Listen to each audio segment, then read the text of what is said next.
Du coup, je m'appelle Violette, j'ai 22 ans et j'ai une enfance assez compliquée. Donc j'ai vécu dans une famille catholique, mais pas hyper pratiquante. La foi, c'était un peu un tabou. Et en fait, surtout, j'avais un père qui était très blessé. Il n'avait jamais vraiment reçu d'amour de la part de ses parents. Et du coup, moi-même, j'en avais pas beaucoup reçu. C'était pas un amour très démontré, mais on m'avait aussi beaucoup appris qu'en fait, les vraies amitiés, ça n'existait pas, qu'il fallait savoir être égoïste pour pouvoir se protéger. Et du coup, j'ai toujours grandi un peu dans cet état d'esprit. Ça a été très compliqué pour moi parce que quand tu es enfant, tu te rends pas vraiment compte de la vérité. Et quand tu connais pas Jésus, tu te rends encore moins compte de ça. Du coup, j'avais vraiment une morale très différente de la morale catholique. Et je pensais que c'était une morale bonne. Je me servais des gens, pas pour être vraiment amie avec eux, mais plutôt par intérêt. Donc sans m'en rendre compte, en fait, je manipulais. Par exemple, je devenais amie avec une autre amie pour être invitée à une soirée ou pour avoir des cours parce que je travaillais pas beaucoup. Et du coup, en fait, sans m'en rendre compte, ça a créé un truc dans mon cœur qui a commencé à se vider de plus en plus d'amour. Parce que déjà que je ne recevais pas dans ma famille, je recevais encore moins dans mes amitiés qui n'étaient pas vraies. Et après, j'ai vécu une période de ma vie assez compliquée. Je suis allée en internat pendant 6 ans. Et j'ai fait une dépression quand j'en suis sortie, parce que je voulais pas y aller. Et du coup, grosse dépression pendant 3 ans, où là, déjà que j'avais pas beaucoup d'amour, mais là c'était encore pire. Je pleurais quasiment tous les jours, j'avais aucun goût pour rien. C'était le vide complet, le noir complet, je voyais tout de manière hyper sombre. Et du coup, le seul truc que j'arrivais à faire, c'était aller en soirée. Donc j'ai commencé à boire, j'ai commencé à aller en soirée techno. Donc en fait, quand tu vas pas bien, t'es vraiment attiré par les trucs qui font aller encore moins bien. Donc j'ai commencé à prendre de la drogue, donc fumer des petits joints et tout, puis après de la drogue dure. Et ça a duré pendant 6 mois, où je faisais ça toutes les semaines. C'était mon seul but dans la vie. J'avais plus rien qui me faisait vivre. Et en fait, il y a un moment où je me suis dit, mais en fait, Violette, enfin, qu'est-ce que tu fais, quoi? Où est-ce que t'es? Enfin, c'est quoi ta vie? Est-ce que ta vie, c'est aller en soirée, te maquiller comme pas possible pour essayer de séduire les mecs parce que t'as rien d'autre qui compte pour toi, parce que ta vie est vide? Et du coup, ça me faisait trop du bien parce que avec la drogue, j'avais l'impression de recevoir une joie complètement superficielle et artificielle. Mais d'un côté, ça me tenait aussi en vie. Donc c'était vraiment un espèce de chemin un peu lent vers la mort. Et d'un côté, c'était aussi ce qui m'a fait tenir quand j'avais plus rien du tout. Donc déjà que je m'aimais pas moi-même, c'était encore plus dur d'aimer les autres. Et je me suis trop servi des relations avec les mecs pour essayer de séduire, pour avoir une once d'amour que j'avais pas, que j'avais jamais eu. Donc forcément, c'était voué à l'échec, vu que si tu sais pas t'aimer toi-même, tu pourras pas aimer l'autre. Et que tous les mecs que je trouvais, c'était tous les mecs qui me ressemblaient. Au moment, c'était la catastrophe. Et un jour, je me suis dit, mais en fait, ouais, qu'est-ce que tu fais, quoi? Mais qu'est-ce que tu fous? Est-ce que tu veux vraiment vivre toute ta vie comme ça? Mes études, c'était le grand vide. Vu que je me couchais à midi, je me levais à 20h. Les cours, c'était même pas en rêve. Et du coup, ouais, un soir, je me suis dit, en fait, ok, on m'a parlé de Jésus, on m'a parlé de quelque chose qu'il y avait là-haut, là. S'il existe, comment il peut laisser des gens souffrir autant? Comment c'est possible de laisser une si grande souffrance en moi, en fait? Enfin, si toi, t'es qu'amour, pourquoi tu me manifestes pas pour ton amour? Et je me suis dit, ok, au pire, je perds rien du tout, je perds 1 seconde en lançant ce petit cri d'aide là, et si jamais il est là, j'ai tout gagné, quoi. Et en fait, il m'a répondu. Donc en fait, ça a été hyper lent, ça s'est fait petit à petit. Il a complètement respecté ma liberté. Ça a été, en fait, je m'en suis même pas rendu compte sur le coup, mais ça a été plein de petites choses qui sont mises sur mon chemin. Donc il y a eu un truc qui a fait que j'ai complètement bloqué tout le monde des gens avec qui je sortais en soirée, qui n'étaient pas du tout des vraies amitiés. Et je me suis dit, ok Violette, tu vas mal, t'es en dépression, bah t'arrives pas à faire un truc, c'est rester toute seule dans ta chambre. Bah ok, bah tu vas te forcer, tu vas le faire, et t'es obligée de passer par là pour t'en sortir. Du coup, j'ai commencé à faire ça. Ma mère a vu que je restais un peu plus longtemps chez moi. Du coup, elle en a trop profité pour me refaire aller à la messe. Elle s'est dit, c'est le truc parfait. Hop, profitons du moment. Et je suis arrivée dans une église au début. C'était horrible. Il y avait tout le monde qui chantait hyper mal. Il y avait, franchement, c'était horrible. Je pense que c'était la pire église de Paris. C'est la pire église de Paris. Il y avait des clochards qui venaient et tout pendant la messe. Enfin, quand t'es pas du tout catho, ça donne pas du tout envie, quoi. Les chaises étaient cassées et tout. Et du coup, je me suis dit, mais waouh, bah non, je remettrai pas les pieds ici, quoi. Du coup, ma mère, je sais pas qu'est-ce qu'elle a fait, mais elle a fait des petites recherches sur Internet et elle a trouvé une église avec une messe des jeunes le soir. J'y suis allée et là, ça a été la révélation. J'ai vu 1000 jeunes dans l'église, des chants magnifiques et des prêtres jeunes qui savaient parler aux jeunes et surtout, il y avait beaucoup de BG.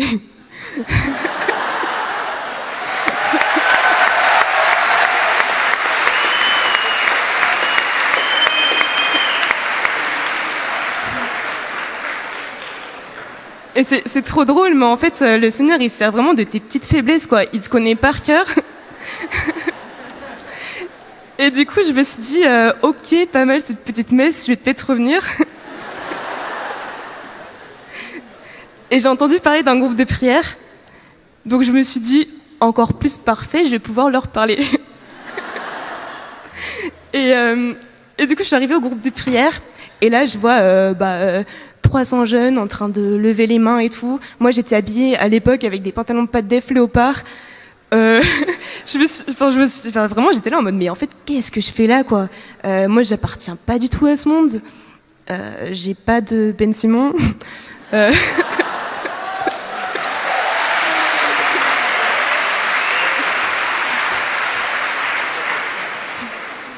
C'est très beau, mais c'est pas moi. Et finalement, je suis revenue parce que les topos me parlaient vraiment. Le prêtre faisait des petits topos sur Jésus, sur des trucs comme ça, et à chaque fois, je me posais des questions. Et à chaque fois que je revenais, le topo répondait à la question que je me posais. Donc je me suis dit, waouh, ok, peut-être qu'il y a un petit truc. Et du coup, je commençais à revenir et tout. Et puis aussi, je m'étais dit, ok, j'ai plus de potes, donc c'est l'endroit parfait aussi pour me faire des vraies amitiés. J'avais plus rien. Et un jour, je m'étais quand même rendu compte que j'avais commis pas mal de péchés. J'avais volé de l'argent à mes parents, j'avais volé dans les magasins. Et à l'époque, je me rendais pas compte de l'importance de la chose. Je me rendais pas compte à quel point ça avait fermé mon cœur. Et du coup, je mets beaucoup de temps, mais je vais me confesser. Et là, révélation, quoi. Et je m'effondre en pleurs et j'ai même pas le temps. Je crois que j'ai dit un péché, le plus grave. Et le prêtre, il m'a dit ok, on prend rendez-vous si tu veux. Et là, je me suis dit oula.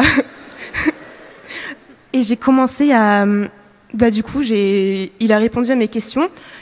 Et en fait, je me rendais compte à quel point j'étais hyper éloignée de la foi et à quel point il me fallait un travail énorme pour pouvoir revenir sur, aller sur le chemin de sainteté on me parlait. Et du coup, je lui ai demandé, mais en fait, comment je fais pour être plus forte? Parce que moi, j'ai plein de tentations. J'avais un regard envers les mecs, par exemple, qui était vraiment de séduction que j'arrivais pas à enlever parce que mon corps était tellement pris par tout ça que en fait ça devient une habitude et pour partir de ça mais c'est hyper compliqué et vraiment je me dis mais c'est impossible, comment je vais faire?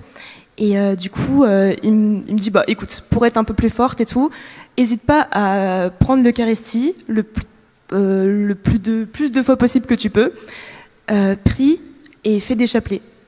Du coup, ce que j'ai fait, je faisais des chapelets en courant. Je mettais plus de musique, je mettais de la louange. Et j'allais à la messe 2 fois par jour. Vraiment, c'était... c'était...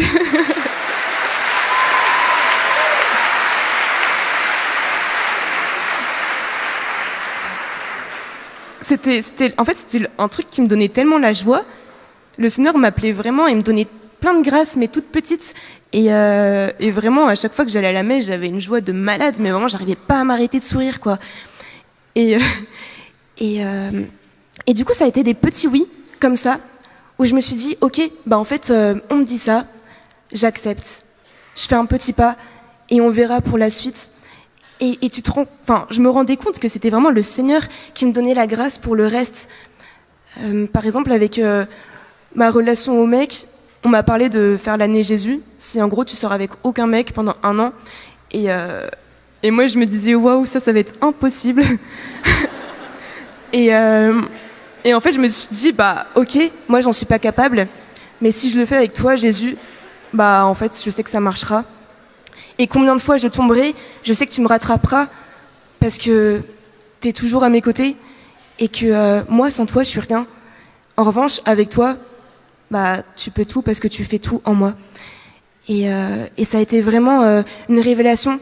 Cette confession que j'avais faite, ça a été vraiment le point qui m'a fait me rendre compte que j'étais plus seule, qui m'avait tendu cette main toute ma vie, quand bien même j'avais volé, quand bien même j'avais menti, quand bien même j'avais pris de la drogue. En fait, lui, il m'aimait depuis toujours, de toute éternité. Il m'avait désiré et il me voulait à ses côtés.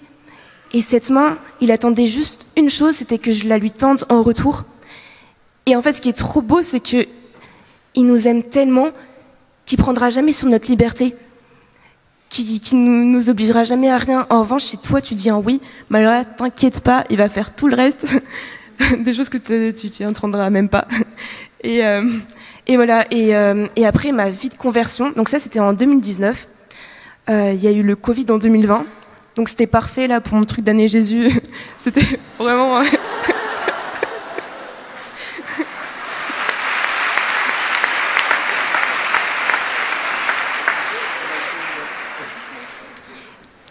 Et en fait, ça a été hyper compliqué parce que ma relation avec mes parents était compliquée. Je les voyais tous les jours, j'avais plus la messe, donc j'avais juste la prière.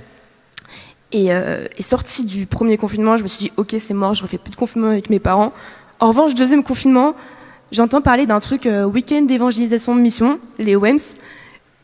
Et en gros, c'était partir en paroisse à la campagne paumée avec un groupe de 4 jeunes. Et rajouter un peu de joie dans les vieilles églises où il n'y a que des vieux.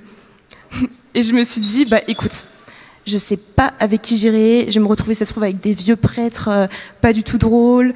Mais en fait, Seigneur, je te fais confiance, je sais que tu seras là, je sais que j'aurai la messe. Et en fait, j'arrive, et incroyable quoi. Il y avait un vieux prêtre hyper sympa, assez sage et tout, et un jeune prêtre hyper drôle. Et surtout, j'avais une joie, mais de malade. Vraiment impossible de m'arrêter de sourire. Et je me disais, mais les gens vont me prendre pour une débile, parce que vraiment, c'était pas possible. J'essayais de m'arrêter et tout, mais j'arrivais pas. Et tous les jours, c'était pareil. Même si je mangeais des trucs que j'aimais pas, j'arrêtais pas de sourire. Vraiment, c'était dingue. Et je savais que ça venait pas de moi, parce que moi, toute seule, c'était impossible. Et en fait, sans m'en rendre compte, je suis sortie de ma dépression. Mais complètement, sans prendre de cachet, sans prendre rien, c'était juste Jésus mon médicament et voilà.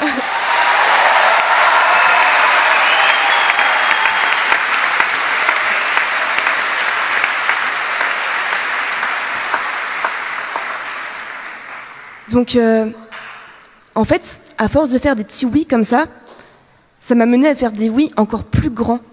Mais pareil, sans m'en rendre compte. Mais en fait, quand tu te rends compte que Jésus est vraiment à côté de toi, bah t'as plus peur de rien parce que tu sais qu'il est là et qu'il te lâchera pas. Et ça m'a conduite à faire un nouvel an dans un espèce de truc catholique. Enfin, un pote m'avait parlé d'un nouvel an dans un truc catholique dans les bois, je sais pas quoi. Et je me suis dit bah ok.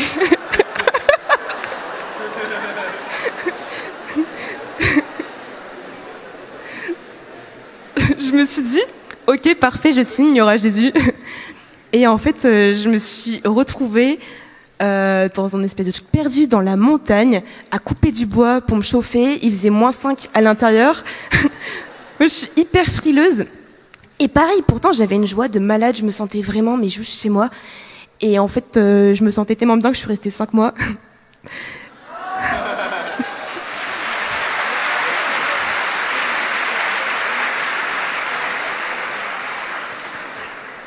Et pareil, pendant ces 5 mois, ça a été une joie de dingue.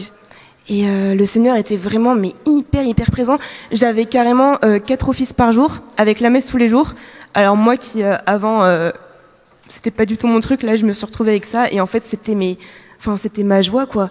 Je retrouvais tout le temps. Et en fait, grâce à lui, je sais que j'étais bien quoi. Et ensuite, j'avais trop dans le cœur de faire le chemin de Saint-Jacques parce que je me disais, ok, ça c'est trop cool et tout, mais je sais que je suis proche de toi, Seigneur, quand j'ai plus rien. Quand j'ai plus rien, quand j'ai plus mes habits qui font qui je suis, mais en même temps qui me voilent aussi d'un côté. Et je me suis dit, le chemin de Saint-Jacques, ça va être parfait, quoi. Je serai dans l'effort tous les jours, j'aurai un t-shirt qui pue et, et des chaussures trop moches, mais voilà, mais je sais que ça sera beau. Et en fait... 3 frères et sœurs qui étaient avec moi dans ce truc où on coupait du bois m'ont proposé à des moments différents de venir avec eux sur Saint-Jacques. Donc là, je me suis dit, ok, c'est que je dois y aller, quoi. C'était même pas moi qui l'avais demandé, c'était eux qui me proposaient. Donc j'y suis allée, et quand je suis allée sur Saint-Jacques, vraiment, c'était un truc de malade, un abandon à la providence.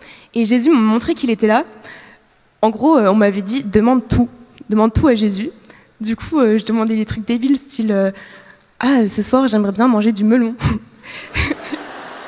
Et le soir même, une dame qu'on connaissait pas qui nous apporte 2 melons. Du coup, je me dis, waouh, mais attends, mais c'est trop stylé. Du coup, je me dis, ok, ça c'est trop facile. Je vais demander de la crème brûlée. Et ça, je me suis dit, c'est beaucoup moins facile à avoir. Et je demande la crème brûlée, 3 jours passent, j'avais toujours rien, donc je me suis dit, mince, peut-être que c'était un peu trop abusé ce que j'ai demandé. Et en fait, un soir, on dort chez une dame qui nous accueille, et en dessert, elle sort des glaces à la crème brûlée.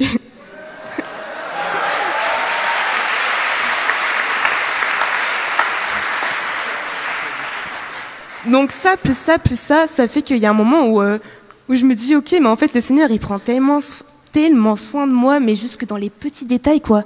Il m'écoute, même quand je dis ça pour rigoler. Et vraiment, je me suis dit, mais c'est dingue. Et je me suis dit, ok, vas-y, bon, je pars encore un peu plus loin. Il y a un pote qui me propose, donc là, c'était il n'y a pas très longtemps, Saint-Jacques, c'était l'année dernière, qui me propose de faire un truc à la Pentecôte dans un couvent franciscain à Bruxelles. Et je me dis, waouh, trop cool. En revanche, j'ai aucune thune pour y aller. Je regarde les prix des billets et je me dis, non, pas possible. Et du coup, je lui envoie un message en mode, je suis désolée et tout, mais ça va pas être possible, j'ai pas trop d'argent et tout. Et là, il me dit, mais attends, mais c'est dingue, parce que justement, j'ai un pote qui veut faire du stop pour y aller, mais qui voulait pas y aller seul. Et du coup, je me retrouve à me dire, ok, je vais avec un mec que je connaisse pas, dans un endroit que je connais pas, faire du stop. Et en fait, pareil, un truc de malade. Le Seigneur qui... une amitié de dingue. Je pense que ça aurait été difficile de m'entendre aussi bien avec quelqu'un. Et une joie de malade aussi. Et qui je retrouve à Bruxelles dans le couvent franciscain, le frère Jack, le frère que j'avais vu au premier forum. Et justement, je lui avais parlé parce que j'arrivais pas à croire. Et je voulais qu'il m'aide pour ça. Et là, je le revois 2 ans après. Et en fait, c'était de ma propre volonté que j'allais le voir parce que justement, je croyais. Et je savais que, pour le coup, Dieu était à mes côtés. Et là, je me suis dit, waouh. En fait, c'est dingue. Parce que Dieu m'aime, mais même d'un amour infini. Infini à tel point que... qu'il est prêt à pardonner tous mes péchés, qu'il est prêt à justement me faire revenir sur sur cette voie, qu'il est prêt à me faire rencontrer des personnes pour m'amener sur cette voie. Et moi, j'ai juste à faire un petit oui, je crois, oui, j'ai foi en ce que tu es, et j'ai foi dans le fait que tu m'aimes, et lui fait tout le reste. Et ça, c'est magnifique, parce que quand t'as ça, t'as plus peur de rien, et tu peux tout, parce que lui fait tout en toi.